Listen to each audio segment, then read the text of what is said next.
Alors bonjour à tous. Pour cette pièce truquée ou pas, donc vous êtes 6 à m'avoir dit qu'elle n'était pas truquée et 2 à m'avoir dit qu'elle était truquée. Alors pour prendre une décision ici, donc on a besoin de calculer l'intervalle de fluctuation.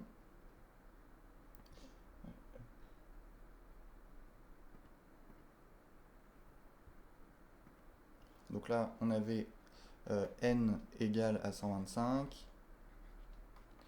La proportion P théorique ici, si on faisait l'hypothèse qu'elle n'était pas truquée, a priori ça veut dire qu'on a une proportion P égale à 0,5, donc autant de piles que de faces. Et ici on avait une fréquence F qui était de 53 sur 125,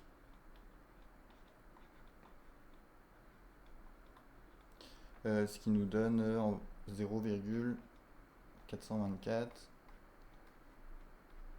Bon alors je fais pas le détail pour l'intervalle de fluctuation.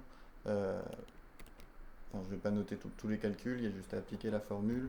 Mais donc, on trouvait comme intervalle environ 0,412 et 0,588. Donc, avec un échantillon de taille 125, on se rend compte que c'est normal d'obtenir des fréquences entre 0,412 et 0,588. Donc, c'est le cas de notre 0,424. Donc notre fréquence f appartient à notre intervalle de fluctuation ici. Donc on n'est pas dans un cas anormal ici. Donc on pouvait en conclure que, enfin on ne pouvait pas en conclure que la pièce était truquée. Donc, la réponse c'était non. Pas de questions? Alors pour aujourd'hui donc on va terminer donc les exercices sur les intervalles de confiance ou de fluctuation. Euh, avec les exercices 20. Bon, on va faire l'exercice 5, page 241 quand même. Donc 5, page 241, qui est très rapide. Et ensuite 28-29, page 246.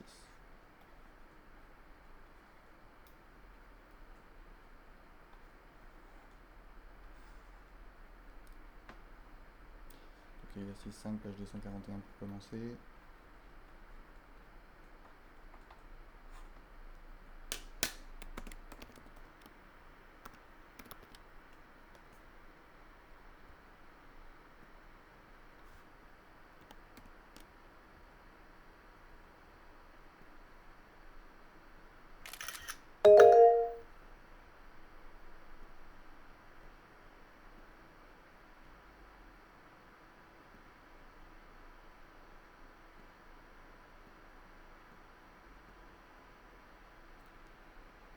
Donc une enquête a été réalisée auprès de 900 utilisateurs de tablettes numériques sur leur consommation de presse en ligne. 270 utilisateurs sont prêts à télécharger la presse. Soit P, la proportion d'utilisateurs de tablettes numériques prêts à télécharger la presse en ligne, calculer une estimation de P par un intervalle de confiance au niveau de confiance 0,95.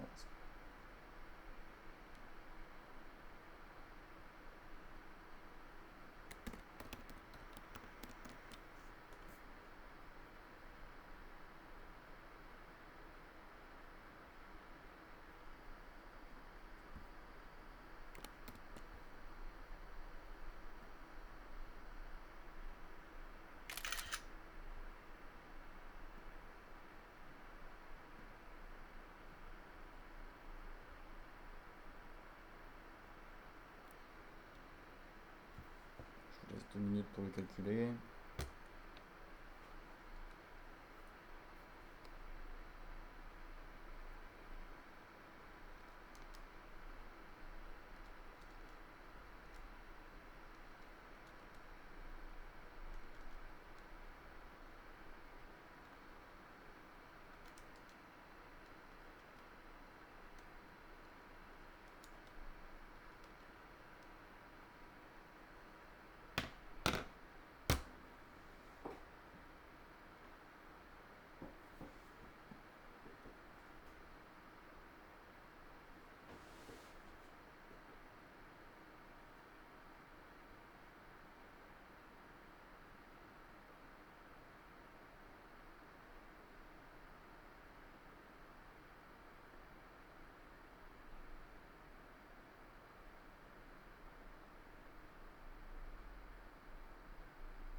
n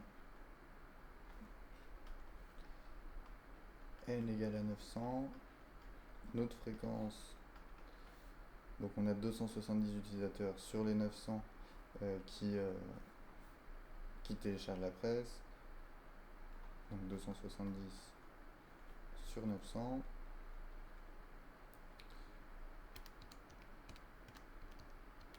Ah bah ça fait 0,3.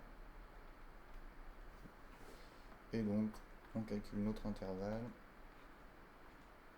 0,3 moins 1 sur racine de 900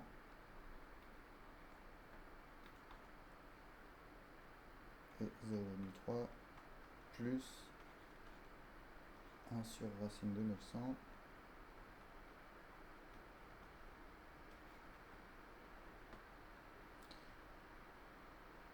ce qui nous fait, donc c'est 0,33333, donc 0,333, et ensuite c'est 0,266 avec des 6 à l'infini, donc on va mettre 0,267 par exemple. Donc notre proportion, elle a 95% de chance d'appartenir à cet intervalle.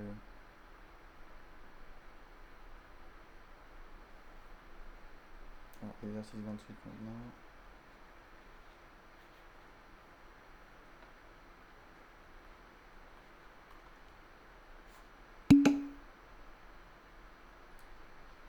Alors qu'est-ce qu'il faut que je répète?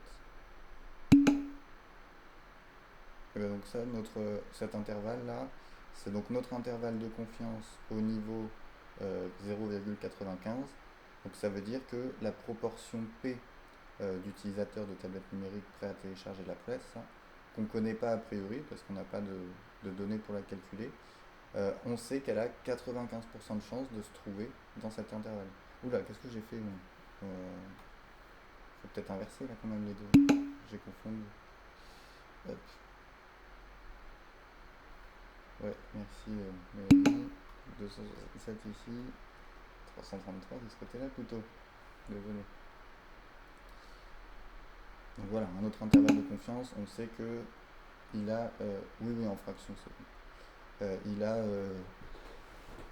Il contient 95%, enfin il a 95% de chance de contenir la probabilité P qu'on ne connaît pas. Donc exercice 28, alors, étude d'une part de marché. Un fabricant d'appareils photo numériques étudie la part du marché des appareils photo numériques de type réflexe avant de décider l'arrêt éventuel de la fabrication. Sur un échantillon de 1500 acheteurs d'appareils photo numériques choisis au hasard, 210 achètent encore un appareil réflexe. Calculer une estimation ponctuelle de la part du marché des appareils réflexes.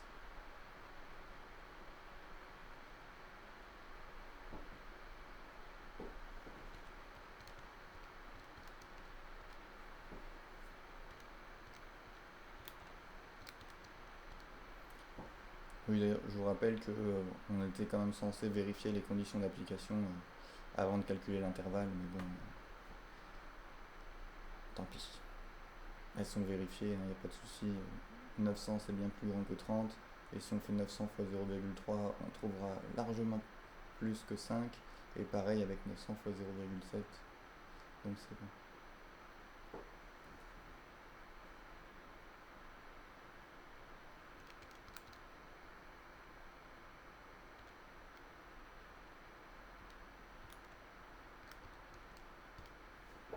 Alors, par contre, je ne sais pas si vous comprenez tous ce qu'on vous demande quand on vous demande une estimation ponctuelle.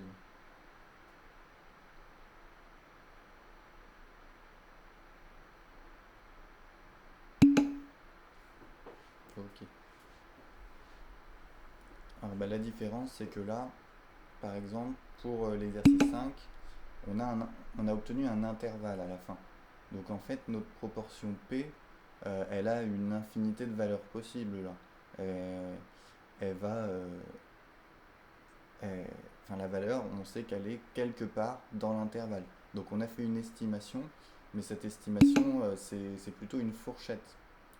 Mais donc voilà, quand on vous demande une estimation ponctuelle, c'est donner une seule valeur. Donc, si on devait donner une seule valeur ici, qu'est-ce qu'on donnerait pour cette estimation?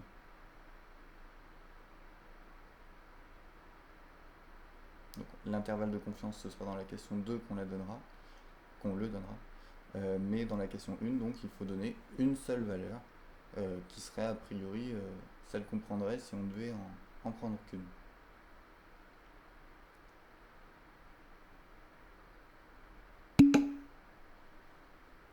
Voilà, l'estimation ponctuelle, ce sera simplement la fréquence qu'on a observée dans l'échantillon, donc 210 sur 1500, ce qui nous fait effectivement 0,14.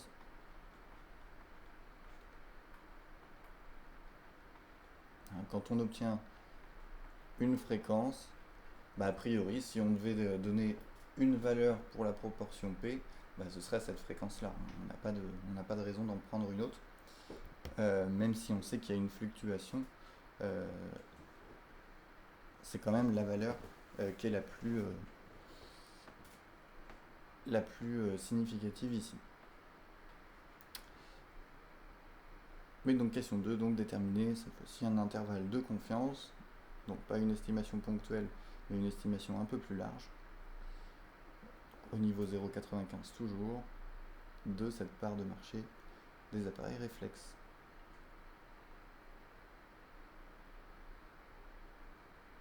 Alors arrondissez à 3 chiffres après la virgule, à chaque fois les valeurs que vous obtenez.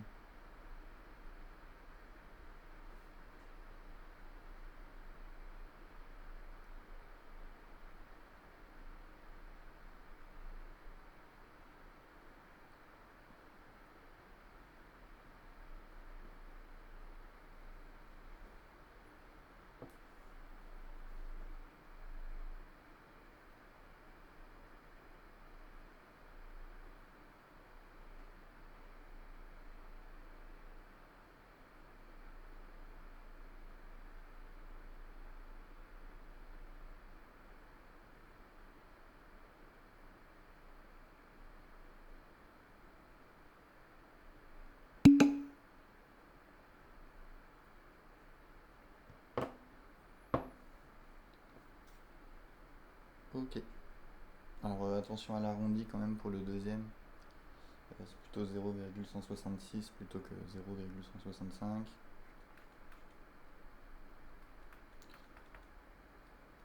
Bon, je passe le détail, donc on fait 0,14 moins 1 sur racine de 1500 et après 0,14 plus 1 sur racine de 1500, ce qui nous fait donc 0,114, 0,166.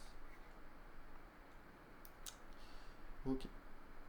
Alors question 3, le fabricant décide d'arrêter la fabrication de ce type d'appareil si la borne supérieure de l'intervalle de confiance est inférieure à 15%. À l'issue de ce sondage, arrêtera-t-il la fabrication? Alors je mets un petit sondage pour que vous répondiez vite fait à ça. Donc oui ou non.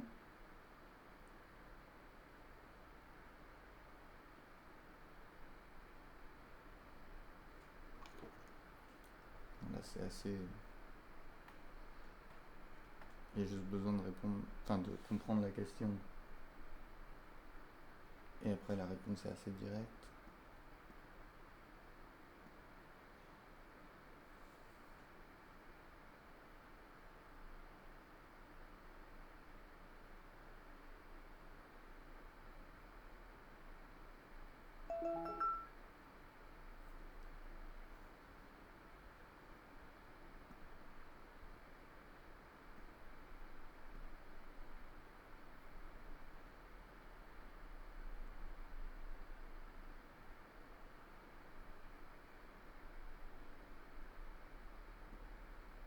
Il n'y a que Mélanie là qui...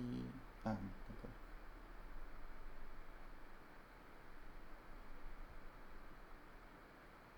Les autres, vous voyez pas?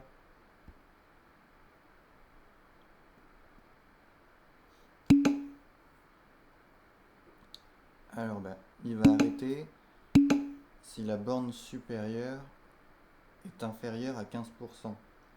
Là, la borne supérieure, donc voilà, comme nous l'explique Mélanie, hein, la borne supérieure de notre intervalle de confiance, c'est ce nombre-là, c'est 0,166, là.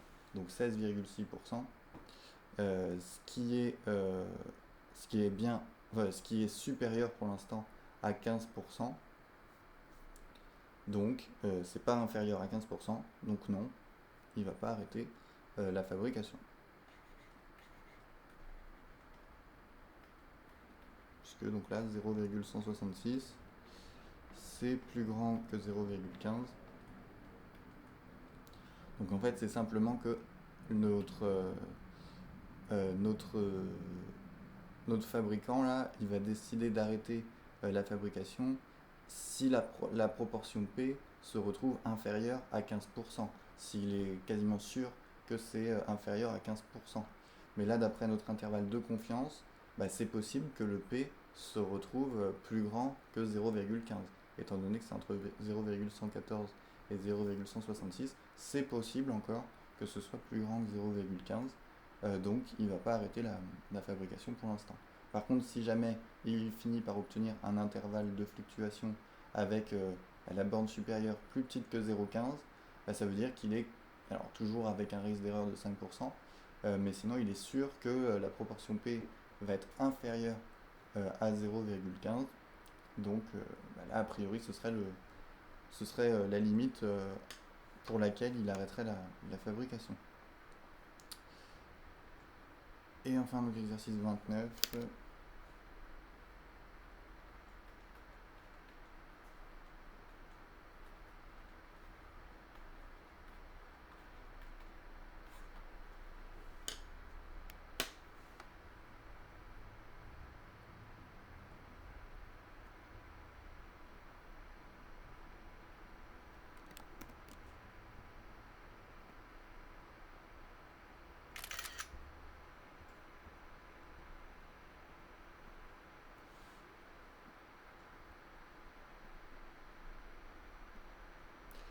Sur un marché, un stand propose des smoothies fabriqués sur place à différents parfums. Le vendeur souhaite connaître le parfum préféré de sa clientèle. Au cours d'une matinée, parmi 55 consommateurs choisis au hasard, 32 ont préféré les smoothies à la mangue. Déterminer, à 10-4 près, les bornes de l'intervalle de confiance de la proportion P des clients préférant le smoothie à la mangue au niveau de confiance 0,95.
Donc là on a notre N, donc la taille de notre échantillon c'est 55. Donc là notre fréquence F, donc on a 32 clients sur les 55 qui ont préféré le smoothie à la mangue. Donc là j'écris 22.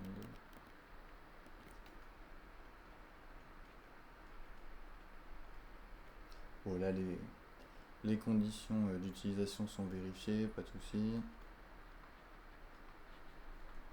On va pas les écrire. Donc notre intervalle,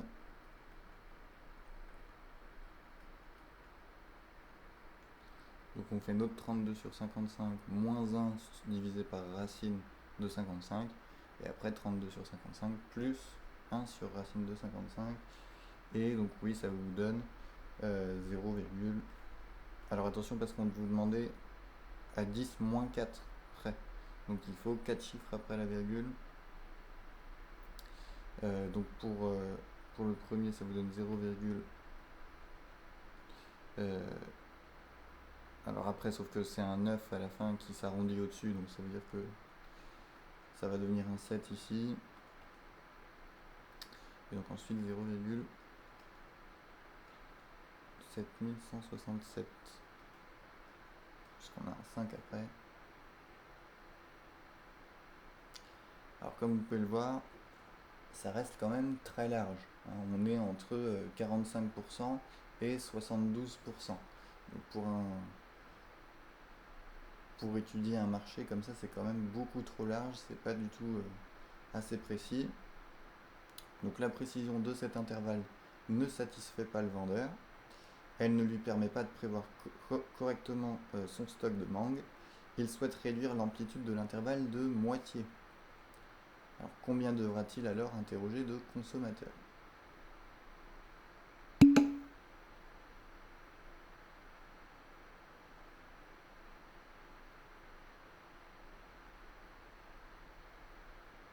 Alors 16, ça fait pas beaucoup.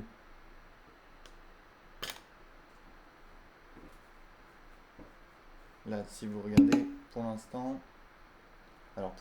il a interrogé combien de consommateurs ? 55. Si on veut avoir un intervalle de confiance plus précis, il va falloir qu'il en interroge plus de 55 ou moins de 55 ?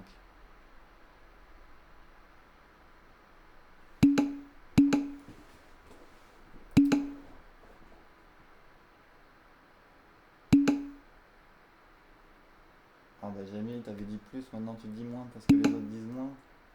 Ah c'était plus, hein. Il fallait rester sur sa première intuition. Il faut qu'il interroge plus de consommateurs. Hein, quand on veut un intervalle de confiance plus faible, qu'on veut une précision plus importante, bah, il faut qu'on interroge plus de personnes pour que la fréquence qu'on observe soit plus plus proche a priori que la proportion théorique. Est-ce que c'est clair pour tout le monde ? Hein, quand vous faites un sondage par exemple pour des élections, bah, si vous interrogez 10 personnes, bah, ça va pas être très précis. Par contre, si vous interrogez 10 000 personnes, bah, a priori, les résultats que vous obtenez seront quand même beaucoup plus révélateurs des tendances au niveau national, par exemple. Alors, donc, il va falloir interroger plus de personnes. Hein. Alors, cette précision-là, on en avait parlé dans le cours déjà. C'est donné par l'amplitude de notre intervalle de fluctuation. Alors je vous rappelle que notre intervalle de fluctuation, donc c'est f-1, notre intervalle de confiance, pardon, c'est f-1 sur racine de n, f plus 1 sur racine de n. Donc là, notre fréquence, on a obtenu une fréquence de 32 sur 55, ce qui fait environ 0,58.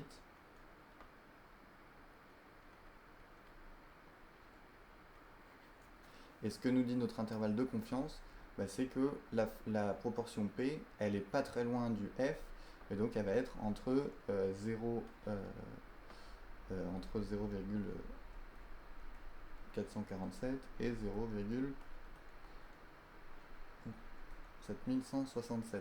Alors là, pour l'instant, on a une précision de combien de pourcents ?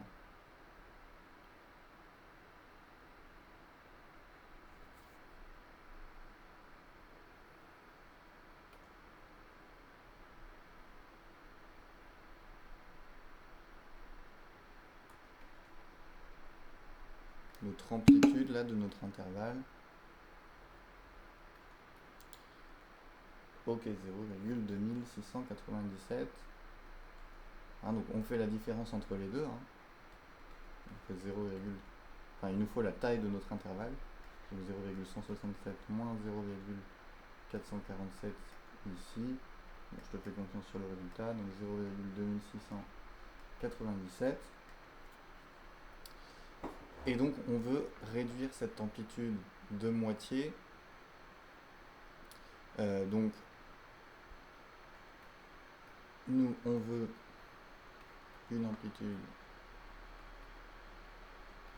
Alors, il y a plusieurs façons de résoudre ce problème. Mais donc nous on veut une amplitude de combien?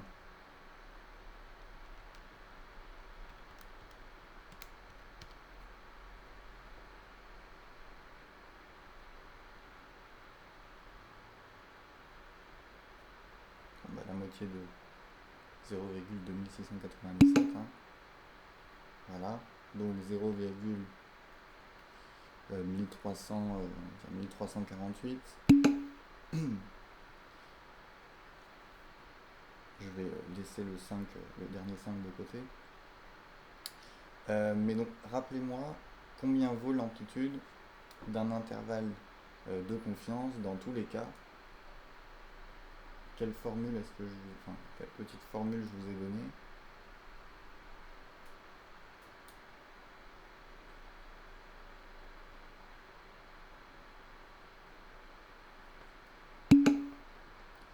Voilà, 2 sur racine de n. Hein, puisque dans ce sens-là, on a fait moins 1 sur racine de n. Donc ça veut dire que là, entre le 0,447 et le 0,58, on a une distance de 1 sur racine de n. Et de l'autre côté, même chose, puisqu'on a rajouté 1 sur racine de n.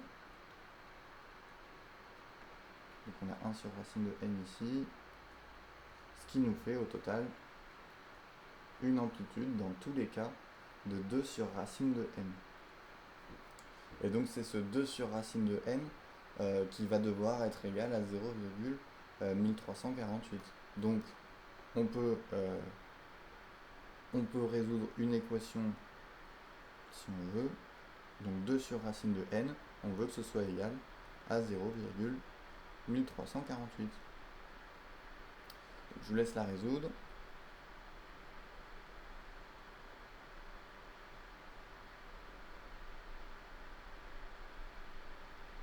Alors, je vous montrerai ensuite une autre possibilité pour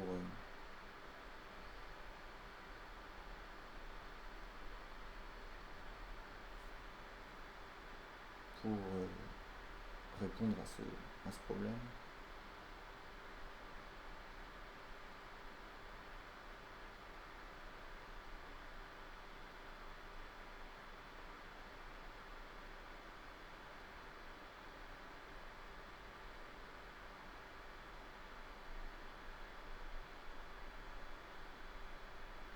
Je vous rappelle que le plus simple quand on a des divisions comme ça, a priori c'est de passer par un produit en croix.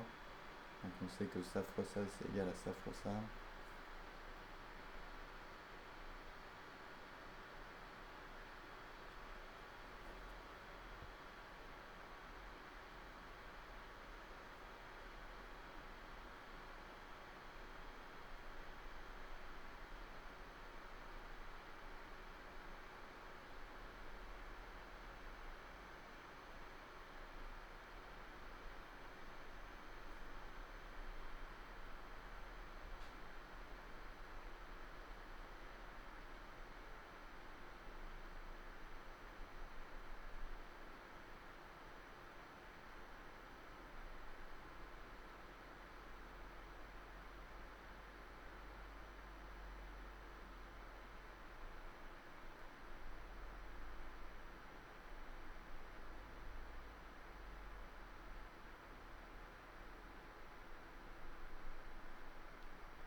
Donc on a 2 fois 1, donc 2, qui est égal à racine de n fois 0,1348. Donc racine de n qui est égale à 2 divisé par 0,1348. Et donc on passe au carré ensuite.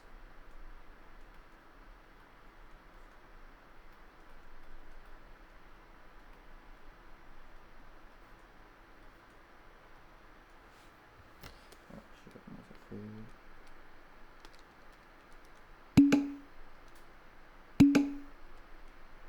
Oui, c'est ça, 220. Ok.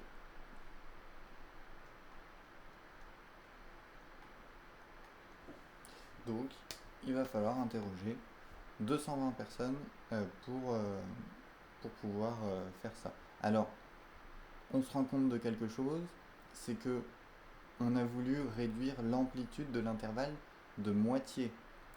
Mais donc, pour réduire l'amplitude de l'intervalle de moitié, il a fallu interroger combien de fois plus de personnes pour que l'intervalle, pour que son amplitude soit divisée par 2, il a fallu multiplier le nombre de personnes interrogées par combien? Voilà, il a fallu multiplier par 4. Donc on a, on n'a pas de proportionnalité ici, même pas de proportionnalité inverse, puisque à chaque fois que vous voulez diviser votre amplitude par 2, vous êtes obligé de multiplier votre nombre de personnes interrogées par 4. Donc c'est pour ça que ça augmente vraiment très vite, puisque on a il y a comme ça une croissance exponentielle du nombre de personnes interrogées. C'est pour ça que quand on veut interroger, on avait vu que quand on veut interroger avec une précision de 1%, on a vu qu'on arrivait à 40 000 personnes à interroger. Donc ça augmente vraiment très vite. Alors ça vient du fait que vous avez une racine ici. Donc si vous avez votre 2 sur racine de n, cette amplitude-là, si vous voulez la diviser par 2, donc ce qui vous donne, je vous rappelle les règles sur les fractions, donc 2 sur racine de n fois 1 sur 2, donc en fait ça nous fait 2 divisé par 2 racines de n, et quand on a un nombre comme ça devant une racine, donc le 2 il faut le transformer en racine de 4, et là on peut multiplier les deux nombres, donc on se retrouve avec un 2 sur racine de 4n. Donc si vous voulez une amplitude divisée par 2, votre nombre de personnes interrogées, là le petit n qu'on avait ici, à la place il faut mettre 4 fois le nombre n. Donc c'est le fait qu'on ait la racine là qui fait qu'on a ça. Souvenez-vous que déjà souvenez-vous qu'il faut augmenter le nombre de personnes interrogées, ça ce sera le plus important. Mais souvenez-vous qu'il y a cet effet avec la racine carrée là, il y a l'effet que pour diviser par 2 il faut multiplier par 4. Alors bon, la question B est rapide, donc on suppose que la fréquence observée reste identique, préciser le nouvel intervalle de confiance obtenu et interpréter le résultat en termes de pourcentage. Donc là on fait la même chose mais cette fois-ci en sachant qu'on a interrogé 220 personnes. Alors c'est la question 2B. Bon, j'avais pas mis qu'on était dans la question 2.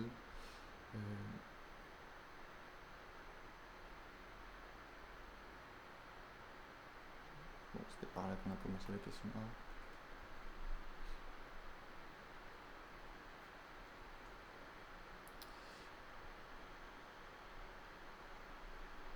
1. Donc toujours une fréquence de 32 sur 55, mais cette fois-ci avec un n égal à 220.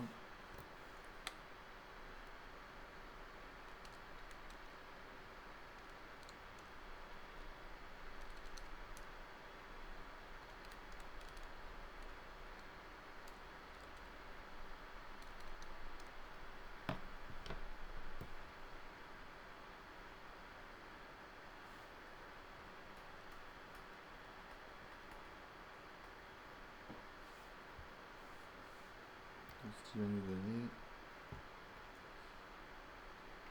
0,5144 et 0,6492.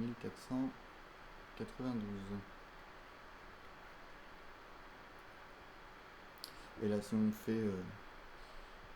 on calcule notre amplitude,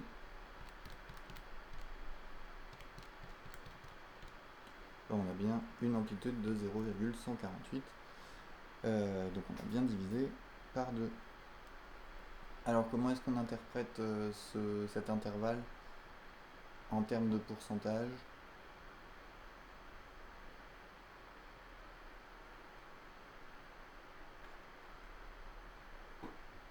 Je vous laisse une minute là pour me rédiger une belle interprétation.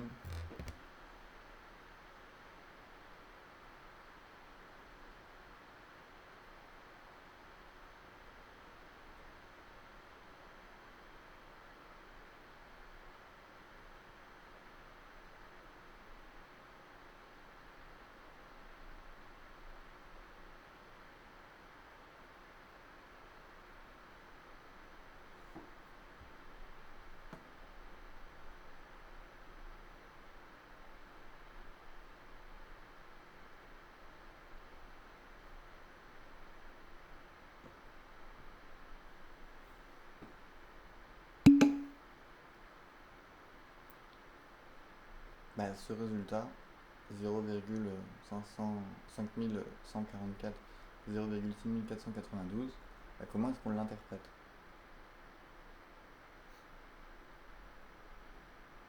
Qu'est-ce que ça veut dire? À part, on a un intervalle de confiance de 0,5144, 0,6492. Qu'est-ce qui signifie en fait cet intervalle de confiance dans le contexte de l'énoncé?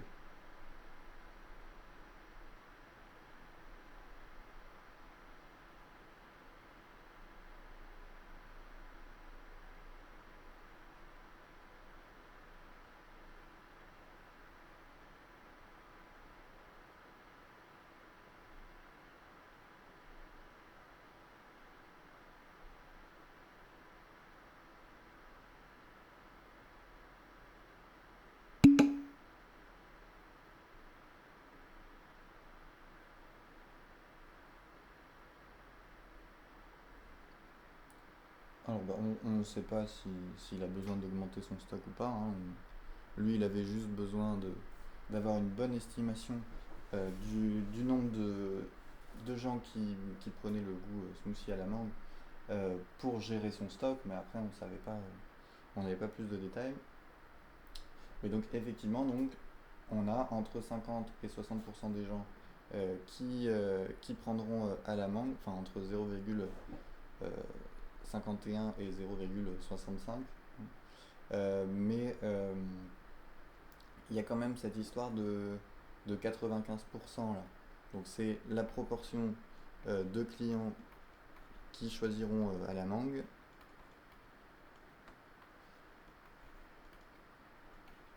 Donc qui prendront le goût mangue.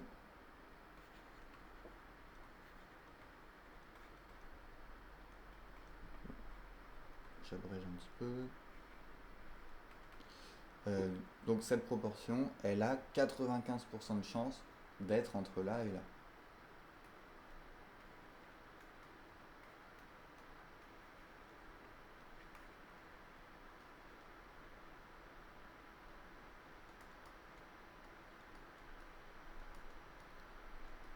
Donc d'être entre 51,44% et 64,92%.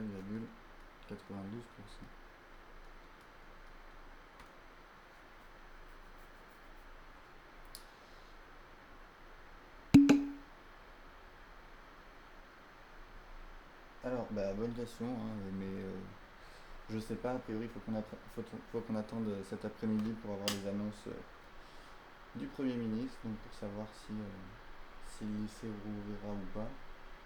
Pour l'instant, moi je ne sais pas. Si jamais ça rouvre, effectivement, on se reverra. Mais sinon, je crois a priori qu'il y a peu de chances que ça rouvre quand même. Enfin, je serais peut-être contredit dès cet après-midi. Donc je ne sais pas, on verra. Mais toujours est-il que on a fini le programme. J'ai plus d'exercices à vous proposer. Enfin, on pourrait faire des révisions, mais étant donné que vous n'avez pas d'examen derrière, euh, bon, l'intérêt des révisions est assez limité, même si ça ferait pas de mal à certains. Mais donc, on n'a plus besoin là de faire de classes virtuelles à partir de maintenant. Mais comme vous êtes censé travailler quand même jusqu'au 4 juillet, le travail que je vous demanderai de faire à partir de maintenant, c'est simplement de me faire un sujet de, d'annales de bac par semaine. Donc vous m'en envoyez un par semaine. Alors vous le prenez au hasard parmi tous les sujets qu'il y a sur le site de l'APMEP. Alors, vous pouvez prendre par exemple les sujets de métropole, hein, comme ça vous donnera une idée de ce à quoi vous avez échappé. Mais donc je vous demande juste de le faire, alors pas au propre, hein, c'est bon, hein, vous pouvez m'envoyer un brouillon, ça me conviendra, hein, je veux juste voir que vous avez travaillé dessus. Et évidemment, vous le faites pas avec la correction sous le nez, hein, parce que c'est complètement idiot. Hein, je veux pas que vous recopiiez la correction, il n'y a aucun intérêt. Je veux vraiment que vous réfléchissiez par vous-même. Bon, vous pouvez vous aider de la correction de temps en temps quand vous êtes vraiment bloqué, mais je veux quand même que ce que vous m'envoyez, faut que ça ressemble à votre travail à vous. Hein. Euh, donc je pense que voilà, un sujet, euh, étant donné le, étant donné qu'une épreuve c'est 3 heures et qu'en général les élèves partent avant, je pense que ça vous occupera pas toute la semaine non plus. Donc je pense que je pense que ça devrait aller pour vous. Donc voilà, je mettrai ça sur Pronote pour vous le rappeler à chaque fois, hein, avec un lien pour pouvoir déposer votre travail sur une boîte de dépôt Dropbox. Donc mettez bien à chaque fois enfin je vous le corrigerai pas, hein, parce que ça me prendrait trop le temps. Mais mettez bien à chaque fois la référence du, euh, du sujet que vous avez choisi. Alors essayez enfin ne travaillez pas trop par groupe, hein, parce que si vous êtes tous à me choisir le sujet Asie 2017, je comprendrai que c'est pas par hasard. Mais qu'est-ce que je voulais dire? Euh, je sais plus. Mais donc oui, essayez de travailler ça sérieusement. Et évidemment, si vous avez des questions, il n'y a pas de souci, j'y répondrai. Donc ouais, pensez bien à mettre la référence du sujet que vous êtes en train de faire. Voilà. Donc bah, si on se revoit pas au lycée, je vous dis bon courage pour la suite, parce que je pense qu'on se reverra pas avant un petit moment. Oui, voilà, peut-être à la semaine prochaine. Mais sinon, bon courage. Et donc pensez à ce petit sujet là, une fois par semaine. Et puis bonnes vacances par la suite. Et si on se revoit pas, je voulais vous dire que j'ai passé une année très agréable avec vous. Et je vous souhaite plein de bonnes choses pour l'année prochaine, en espérant que vous donnerez de vos nouvelles.